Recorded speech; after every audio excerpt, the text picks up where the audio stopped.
Creo que es importantísimo que la educación en Colombia realmente se conciba como una educación laica.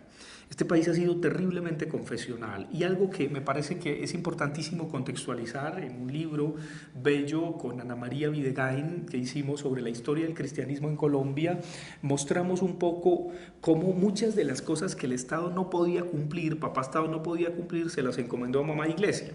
Entonces, hay cuatro cosas fuertes que la Iglesia desempeñó y eso le correspondía al Estado. Uno, la identificación del ciudadano, hablando de identidad. Hasta hace muy poco valía más el registro de bautismo, la partida de bautismo del ciudadano, que el registro civil de nacimiento. Y también valía más el acta de la ceremonia eclesiástica de entierro de una persona que la partida de función.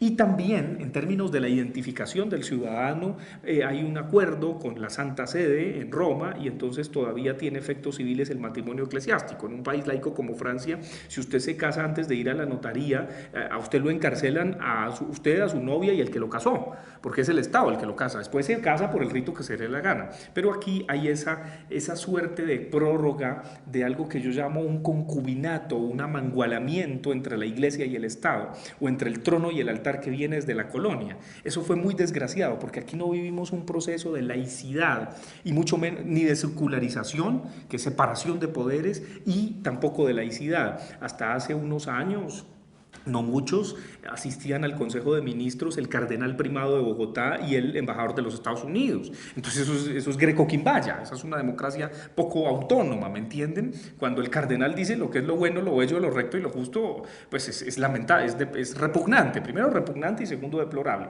Entonces me parece que esa separación de poderes es muy importante, se logró con la Constitución del 91, después de esa Constitución del 86, de 1886 que gobernó tanto al país, pero entonces se requiere eso. Y luego procesos de laicidad, que se reconocen todos los cultos y creencias que hay en un país, como en cualquier estado democrático, occidental, libre, independiente, autónomo, etc.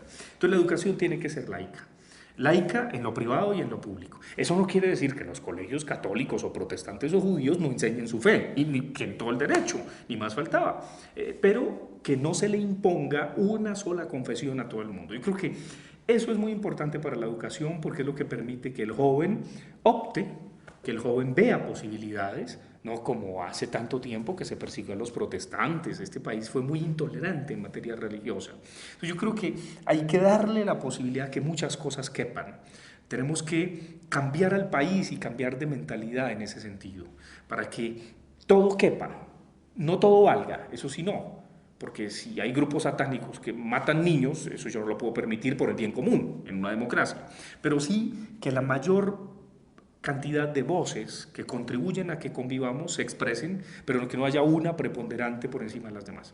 Entonces, la educación implica eso, implica también cosas elementales. Me acuerdo hace poco el ministro de Educación y de Cultura, Jacques Lang, en el gobierno pasado de Jacques Chirac, que estaba Lionel Jospin de primer ministro, le tocó cohabitar a Chirac con Jospin y nombraron de ministro de Educación y de Cultura a Jacques Lang, sacó una campaña publicitaria que evidentemente el cardenal Lustiger se quejó, pero allá en Francia tiene que quejarse bajito porque pues no manda, porque el ministro sacó una campaña en donde se le decía a los muchachos, usted puede masturbarse con un niño o con una niña, elija.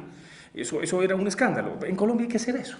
O sea, ese tipo de cosas son muy importantes y ese tipo de cosas para que la persona decida en materia moral si una niña no se realiza siempre siendo madre, la niña tiene derecho a abortar. Y entonces por una moral católica repugnante, la niña tiene que tener al hijo.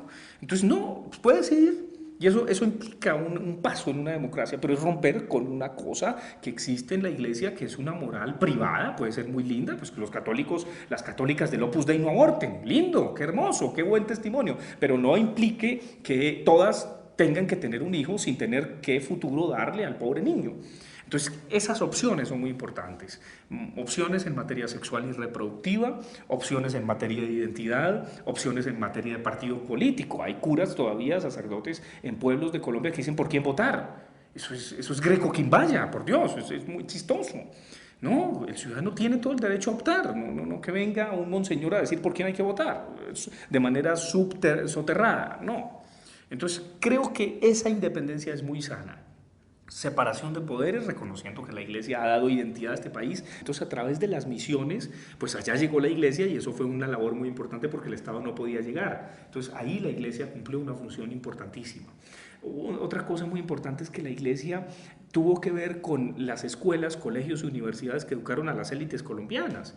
Desde la República, los colegios de curas y de monjas y las universidades de eclesiásticos fueron muy importantes. Le dieron identidad a las élites colombianas, tanto que uno debería preguntarle a los monseñores de la Conferencia Episcopal Colombiana y a los padres provinciales de las comunidades religiosas qué valores le inculcaron a las élites colombianas que ha salido tanto pícaro. Es algo que yo no entiendo personalmente. Pues si los educaron una moral católica, jesuitas, dominicos, franciscanos, ¿por qué ha habido tanto ladrón en la política colombiana? Si salieron de sus colegios y de sus universidades. Y otra cosa muy importante que cumplió la iglesia fue la labor del benevolato y de la beneficencia, la presencia de los hermanos hospitalarios de San Juan de Dios. Ellos introdujeron la medicina en Colombia. Fue una labor muy importante.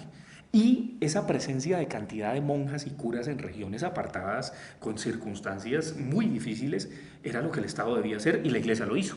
O sea, ese es un valor muy positivo de la iglesia. La iglesia le dio identidad nacional a Colombia. Pero ahí hay un impasse muy complicado que no es lo mismo que vivieron los argentinos, los chilenos, los brasileros, donde hubo separación de poderes. Aquí la iglesia siempre estuvo detrás del poder o al lado del poder y aún quiere tenerlo, pero ya le toca ceder la plaza. Ya tiene que superar un poco la tentación de hacer el bien.